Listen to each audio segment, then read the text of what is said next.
Hello everyone, welcome to a new video. In this video, I'm going to show you how to set chat wallpaper on Signal app.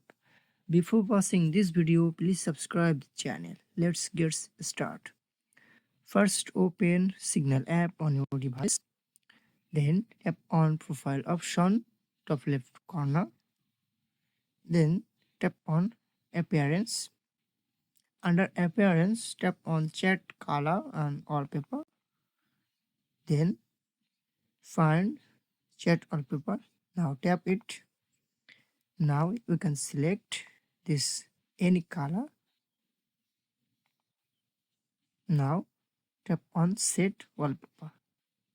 That's it.